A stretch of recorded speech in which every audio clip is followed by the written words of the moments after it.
Sir जुड़े हुए हैं और दो आशीष सर हमारे साथ, एक माहेश्वरी एक चतुर्मोता जी। सुदीप सर आपसे पहला सवाल, और इस सेगमेंट का एक ही टॉपिक है मेरा कि पेटीएम जो रिसेंट लिस्टिंग हुई थी उसकी सवा साल पहले, और वो अपनी लिस्टिंग के बाद से बुरी तरीके से पिटा, स्टॉक 75% नीचे आ गया। अब उन्होंने ये तय किया कि वो बायबैक करेंगे शेयर का। क्या होगा सर इससे, क्यों कर रहे हैं ये? नीरज जी, एक ये पहेली है मेरे लिए। देखिए, एक तो पहली बात तो मैं यहाँ पे ये कहूंगा कि एक तो सीधा नजर आता है कि मैनेजमेंट को लगता है कि शेयर का प्राइस ऊपर होना चाहिए।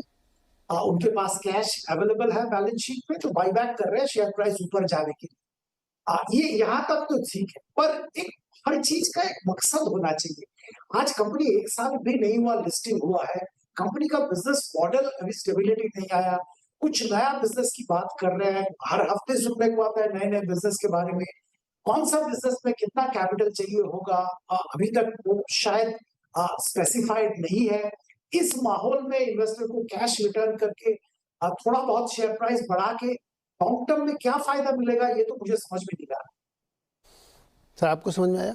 नहीं, मेरे को नहीं समझ में आया, क्योंकि मेरे को समझ में आता है अगर टीसीएस, इन्फोसिस जैसी कंपनीज बाईबैक करती हैं वो समझ में आता है कि भाई आपके पास इतना कैश है कि आप या तो डिविडेंड दे दे, बाईबैक दे दे, कैश फ्लो इतना मतलब भरा हुआ है आपके पास, कैश जो इतना प्रॉफिट बनाया सब कैश में है। तो आप कह रहे हैं भाई इन्वेस्टर को मैं पैसा दे दूं, मेरे पास डिप्लॉयमेंट की ज़रूरत नहीं है, इन्वेस्टर के पास हो तो बेटर है, वो मेरे को समझ में आता है। पर पेटीएम जैसी कंपनी आप लॉस पे लॉस बना रहे हैं, आपका पार्ट टू प्रॉफिटेबिलिटी आपको ही नहीं मालूम कि आप कब प्रॉफिटेबल बनेंगे।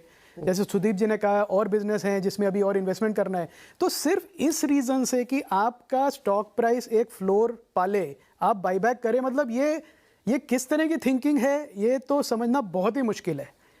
तो जो बाईबैक का सिर्फ पर्पस यही है कि एक स्टॉक प्राइस को फ्लोर मिले, वो एकदम गलत है, वो वैल्यू डिस्ट्रक्टिव है। और जो एग्जिस्टिंग शेयर होल्डर्स हैं, जो उनको भी सोचना चाहिए कि भाई ये कंपनी जिसको इन्वेस्टमेंट मोड में होना चाहिए, ये पैसे वापस कर रही है, ये क्या गेम है।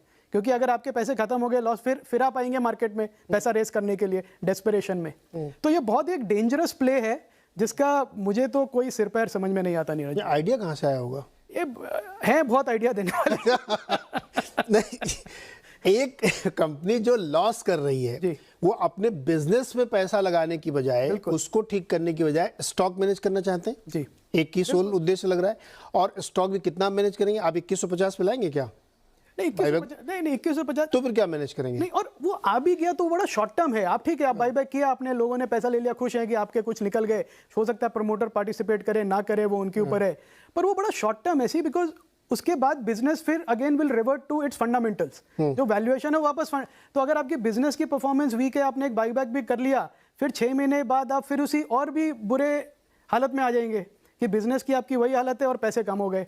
तो इसमें क्या समझदारी है वो मुझे तो अभी तक, हो सकता है कंपनी समझाए। अभी कई सारे इन्वेस्टर निकल के चले गए हैं जी, उनको बता देते कि हम खरीदने वाले, बाईबैक करने वाले, तो वो नहीं जाते। शायद पता हो उनको, इसीलिए निकल शायद पता हो इसलिए निकल गए।